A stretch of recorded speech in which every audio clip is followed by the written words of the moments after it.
Today is Friday, April 14th, and this is Citrus TV Now. I'm Peter Elliott. Here are today's top stories.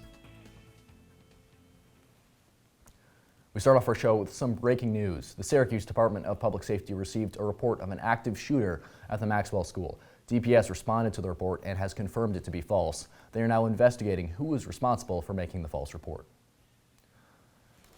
And Lois Agnew is stepping into a new position as the Associate Provost. Agnew has been teaching as a writing and rhetoric professor in the School of Arts and Sciences since 2004 and has worked as the Associate Dean of Curriculum, Innovation, and Pedagogy for the last 5 years. Her new role starts on July 1st. And a new show is coming to the Syracuse stage soon. Tender Rain is written by Kyle Bass and will be directed by longtime drama faculty member Ronnie. The show is set in a small southern city in the 1950s and explores the impact of oppressive societal conditions on domestic life.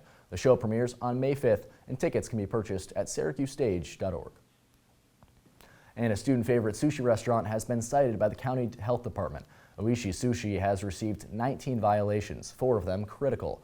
The 4 critical violations include cross-contamination issues, potentially hazardous foods not being kept at safe temperatures, and raw fish stored near vegetables in refrigerators and sushi stations.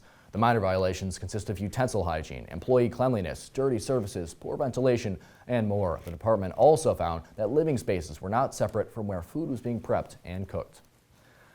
And New York is expected to ban the use of Native American names, logos, and mascots from all public schools. The Department of Education issued guidance to schools back in November suggesting that schools change any mascot affiliated with Native Americans so they wouldn't violate the Dignity Act. However, 19 school districts still have names and mascots affiliated.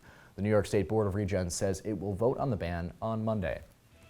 And coming up, Governor Kathy Hochul announces a large funding grant. Tune in after break to see where the money is going.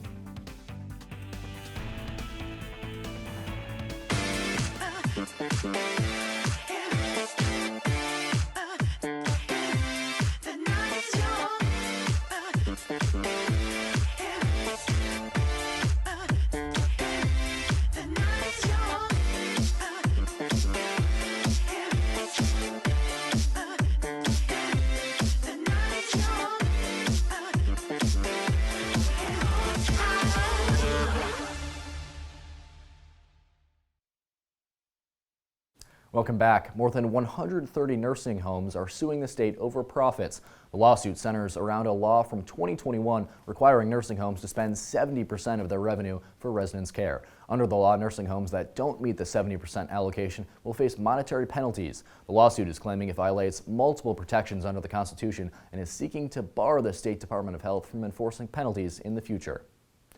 Governor Kathy Hochul is helping the advancement of clean technology in New York State. She says she announced a $6.5 million award under the Insurance Innovation for Climate Technology Solutions program that will support new insurance policies for products. The grant will help to meet the state's Climate Leadership and Community Protection Act goal of reducing greenhouse gas emissions by 85% by 2050. Funding for the grant comes from the state's 10-year, $6 billion Clean Energy Fund. More information about the funding can be found on the New York State Clean Energy Research and Development Authority's website. And the weather this week has been downright scorching, with temperatures in the 80s for the last few days. But with thousands of rock fans making their way to the Dome tonight, it couldn't be any nicer outside. Our weather anchor Ronnie Parrillo is in studio with more. Ronnie, before the Strokes and the Red Hot Chili Peppers take the stage, what's going to be like for fans on their walk over to the Dome? Well, Peter, those chili peppers aren't the only thing that's red hot. Look at the temperatures right now out here in Syracuse, 85 degrees. And tonight for that concert, things are just going to get even better. More mild temperatures will fall through the 70s as you make your way through tonight, bottoming out in the mid-60s, but a very pleasant and beautiful night for concert goers here in the Salt City. Things looking very nice for tomorrow and Sunday. Temperatures far above average, much like what we've seen over the past few days. The bad news does come on Monday, where showers make their way into our area back to more seasonable temperatures. Peter? Thanks so much, Ronnie. Looking very much to being in attendance for that concert. Coming up on News Live at 6, hey-oh, the Red Hot Chili Peppers are set to rock the JMA Wireless Dome tonight. Our reporter Nicole Aponte has what you need to know before the concert. That's all the time we have today for you on Citrus TV Now. For more of the latest, follow us at Citrus TV News on Twitter or check out our website at citrustv.com.